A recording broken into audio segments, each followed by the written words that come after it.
अस्सलाम वालेकुम दोस्तों, तुम देख रहे हो अपना पंजाब टीवी। मेरा मेज़बान अफसालम। आज की वीडियो माशाल्लाह जनाब एक ही बैड फ्रेश माशाल्लाह जनाब डिलीवर हुई है।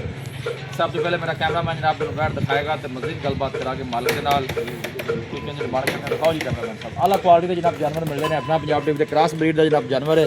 एक ही जनाब तोहफा रह गया, बाकी माशाल्लाह अल्हम्दुलिल्लाह सारियां जनाब सेल हो गई हैं जी। भाई शायद की हाल वाल है जी? अल्लाह का शुक्र है। खैर खड़ी है, तबीयत से ठीक है जी? सब खैर है। हो गए जानवर सारे सेल? सारे हो गए। चलो माशाल्लाह बड़ी सलाम है जेडे वीडियो वेंदे ने, जेडे बाहर बैठे ने, पाकिस्तान बैठे ने जी। वालेकुम सलाम है जी। वालेकुम सलाम। 2026 जे अपनी वीडियो है, पहली वीडियो बिल्कुल पहली वीडियो है जी। तो जानवर भी आज एक ही है? जानवर भी एक ही है। चलो कोई गल नहीं हां जी। जी।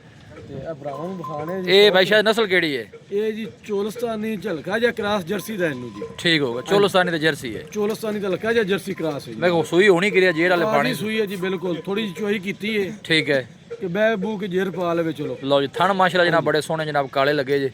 एक ही माशाल्लाह जनाब तोहफा रह गया जनाब, साफ सुथरा जनाब जानवर जे। पीछे ए पीछे बच्ची बच्ची तो मुंह करी जर्सी माशाल्लाह जनाब बच्ची जे। ए देखो नहीं जरा कैमरे वाले मुंह अंदर जरा लो जी। चेक करो माशाल्लाह बच्ची भी जनाब बड़ी खूबसूरत है और आप भी माशाल्लाह कर्मा वाली बड़ी खूबसूरत।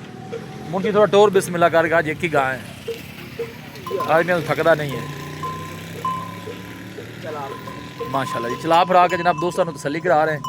लोकेशन जनाब तहसील दीपालपुर जी, डिस्ट्रिक्ट कुकाड़ है। सिटी जी जनाब वो बसीरपुर है।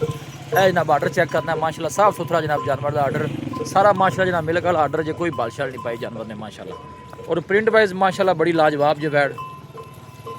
सब तो जी अच्छी गल है क्रॉस ब्रीड का जनाब जानवर जो गर्मी सर्दी बर्दाश्त करने वाला, क्योंकि सर्दी जी 2-2.5 महीने होंगी है, गर्मी जी होंगी फिर तुहानू पता है सारा साल। एक महीना रहेगी जी। बिल्कुल जी, एक महीना मसे जी। बिल्कुल गई अल्लाह की। लो जी माशाल्लाह फुल साइज जनाब जानवर। भाई शायद जी की गल बात है? वारा दूसरा है ना इंदा? दूसरा वारा वैट दा जी। अच्छा वारा दूसरा। हां जी, आंखों नु पहलन भी आ सकने ठीक हो लेकिन नहीं वारा दूसरा वैट दा। नहीं जेडी चीज होवे वो दसनी चाहिए। ये माशाल्लाह पहलन 20-22 लीटर करदी रही, हुन दूसरा सुआ सुई है। ठीक है अल्लाह खैर करे, ज्यादा नहीं जेड़ा 25-26 लीटर है ना जी, वो बड़ा इजी होके करदी रहे दी। अल्लाह इन्हें याती करे, करना भी चाहिए जिस तरह का जानवर है जी। भाई शायद की मुੱਲ है इंदा? मुੱਲ भाई अफजाल वैट मेरी 8.5 लाख दी। ठीक है लेकिन आप आखिरी तोहफा रह गया, मैं कहना फौरी विके चला और देवे फिर जेड़े भरा पसंद आ जावे ना जी।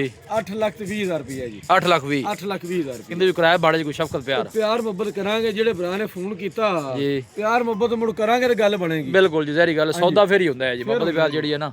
लो जी माशाल्लाह जी। भाई शायद ने मुੱਲ सोना कीता है और जानवर भी माशाल्लाह बड़ा सोना जी। थन माशाल्लाह बड़ा लाजवाब है, कोई शक नहीं है। नज़दीक भी दोनों जनाब चेक कराने। ये देखो मज्जे वाले माशाल्लाह जनाब थन लगे टोरे वाले मुंशी साहब। फिर असील साहब बड़ी निकली है। अच्छा जी। हां जी, बड़ी असील साहब निकली, जिन्नी आ की ओनी असील निकली है। लो जी ये देखो एक मिनट मैंने साइड लो जी। भाई शाह जनाब थल्ले खड़ बैठा जी। बड़ी देखो मज्जा तरह माशाल्लाह आराम नाल खड़ी है। हो गई है। और ये बैक साइड वाटर चेक करो माशाल्लाह। देखो बड़ा साफ सुथरा चुआई कीती तो माशाल्लाह इन्नी को लचक है नहीं तो माशाल्लाह पूरा जानवर माशाल्लाह जनाब 8-9 सन, लेकिन बाकी जानवर माशाल्लाह जनाब सेल हो गए ने। मैं चलो एक दी चलो आए एक दी वीडियो ला दईए। साफ सूफ भी कोनी की उस तरह कर्मा वाली खड़ी जे। कितना भाई शायद फाइनल क्या जी? 8,20,000 रुपया जी। 8,20,000। लो जी मजीद भी इंशाल्लाह को भाई मौके पर आता है तो मजीद भी मोहब्बत प्यार इंशाल्लाह जनाब जरूर होएगा जी। लोकेशन जनाब तहसील दीपालपुर है, डिस्ट्रिक्ट कुकाड़ है। सिटी जी जनाब वो बसीरपुर है। बस जान दो चौक सौ बच्चा लै चलो थे माशाल्लाह।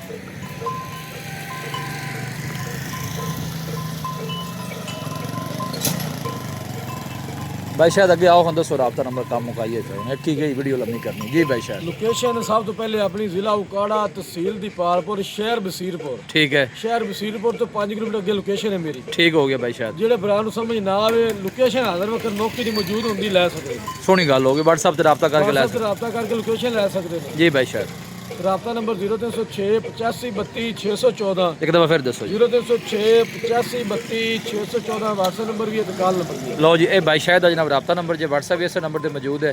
कोई भाई जनाब जानवर परचेज करना चाहे इस नंबर पर रबता कर सकता है। वीडियो जनाब पसंद आए वीडियो को लाइक और दोस्तों ने जनाब शेयर जरूर किया करो। मिलांगे जनाब एक अच्छी और लाजवाब वीडियो के नाल। अपने मेज़बान अफसालम दो इजाज़त। अल्लाह निगहबान।